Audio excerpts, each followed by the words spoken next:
A audiência pública debate proposta de privatização de estatais. CCJ aprova a criação do Fundo Estadual de Segurança Pública. Itajaí cedia seminário de prevenção ao suicídio. E sessão especial comemora os 68 anos da Igreja do Evangelho Quadrangular. O Jornal do Parlamento desta terça-feira já está no ar.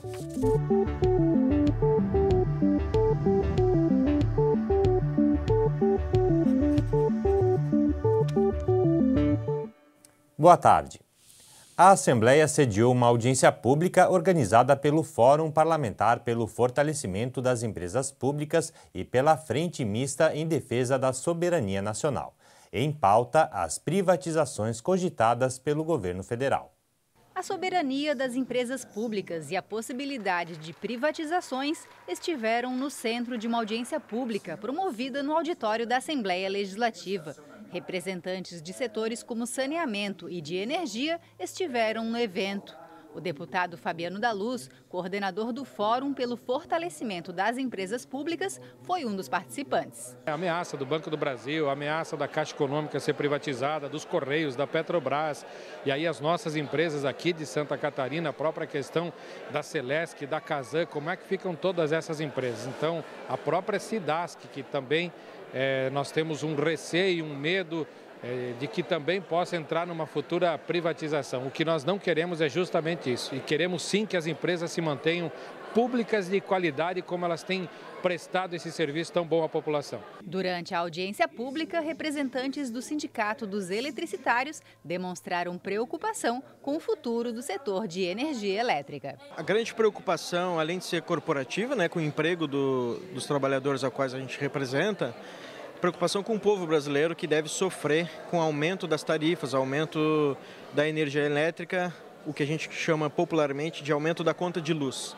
Então nós precisamos fazer a luta intensa para não deixar com que as privatizações aconteçam, porque o povo pode sofrer com isso, Os participantes também demonstraram preocupação com o projeto de lei número 3261 de 2019, que está tramitando no Congresso Nacional.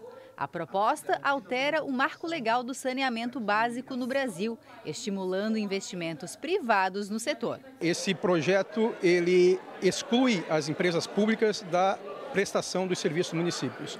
Hoje nós temos 3 possibilidades de um município contratar, que é o titular do serviço, seja por licitação, seja por autonomamente, como autarquia própria, seja por conveniando com o Estado e contratando empresa do Estado, que seria para tratar do saneamento, principalmente os municípios menores e deficitários. Ou seja, eles querem mudar para que seja só possível a possibilidade de licitações e contratações de empresas privadas. Prejudica as companhias estaduais públicas, e as companhias municipais públicas, por exemplo, os SAMAIs.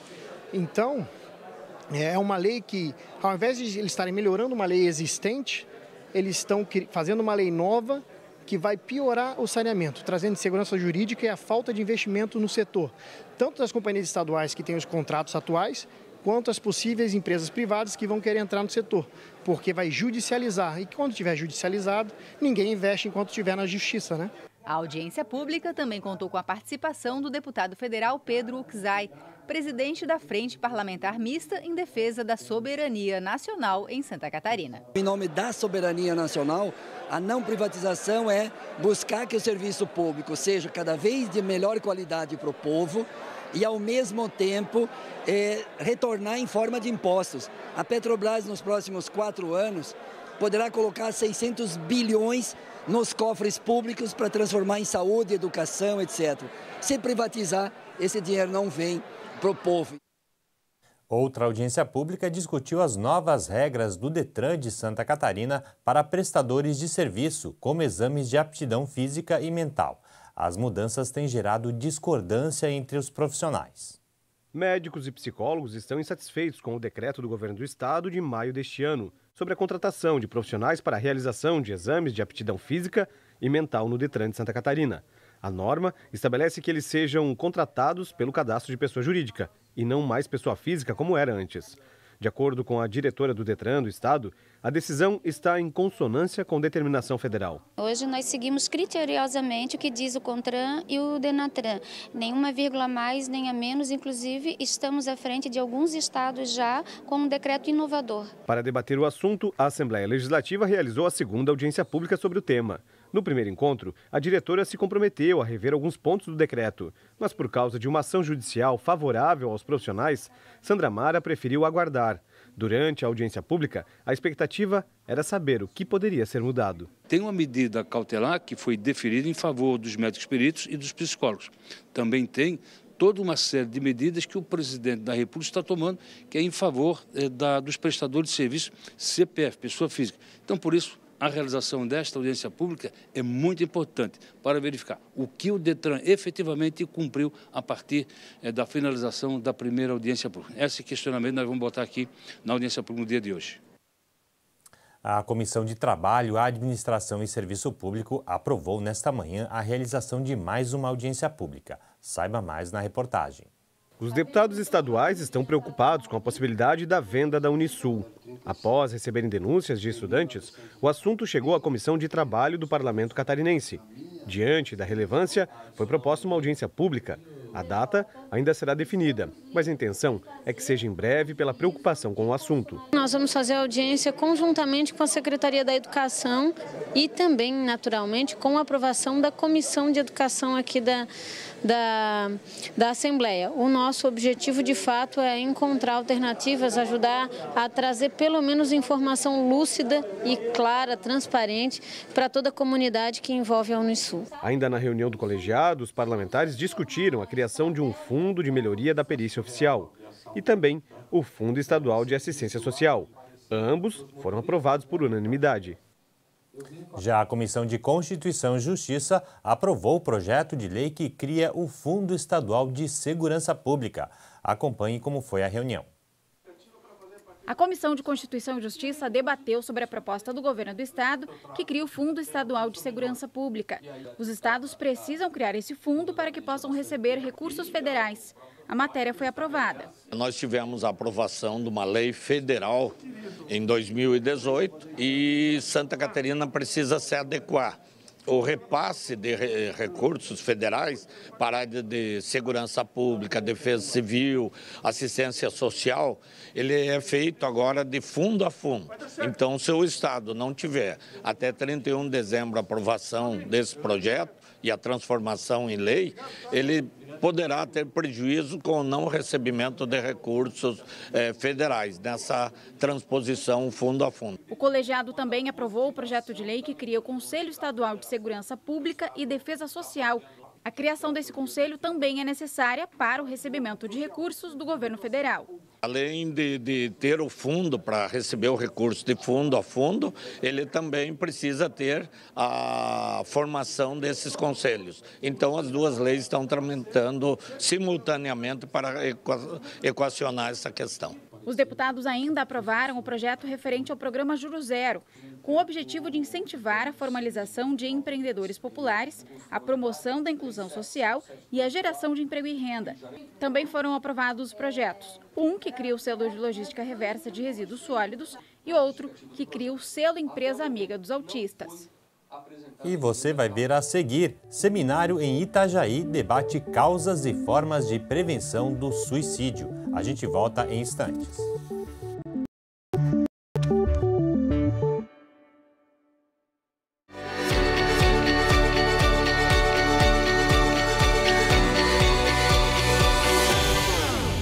Eu, embora seja novo aqui na Assembleia como deputado, mas por muito tempo eu acompanho a TV Alesc e eu sei da importância que ela tem de transmitir a toda a população catarinense todos os projetos que são debatidos aqui na Assembleia e também assuntos gerais de interesse de Santa Catarina. Então quero parabenizar aí a TV Alesc por esses 20 anos de bons serviços prestados à comunidade catarinense.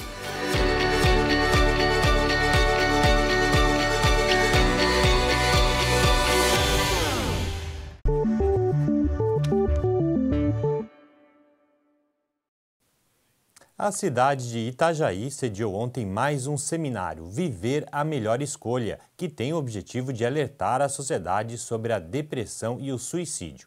Os seminários estão sendo promovidos em várias regiões do estado pela Escola do Legislativo e pela Comissão de Prevenção e Combate às Drogas. A série de seminários Viver a Melhor Escolha desta vez foi realizada em Itajaí. O evento tem sido promovido em diversas regiões do estado para debater sobre a depressão e o suicídio. Em Santa Catarina, nos últimos 10 anos, cerca de 7.000 pessoas tiraram a própria vida.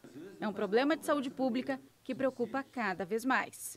Como é uma pandemia, como é um problema de saúde pública já, e o suicídio ele cresce assim, de forma abrupta e é uma explosão, na verdade, já de doenças do transtorno de humor, a necessidade de falar é fundamental para prevenir as pessoas. Abordando sobre o assunto, eu tenho certeza que muitos dos preconceitos vão cair por terra.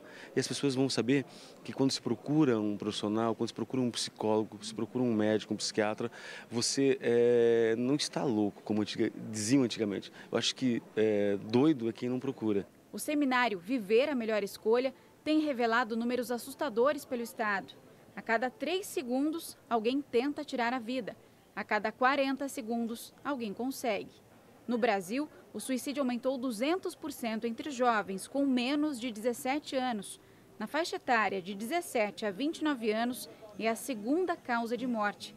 O evento está fazendo esse alerta em várias cidades de Santa Catarina para mostrar que o problema é grave e precisa ser discutido.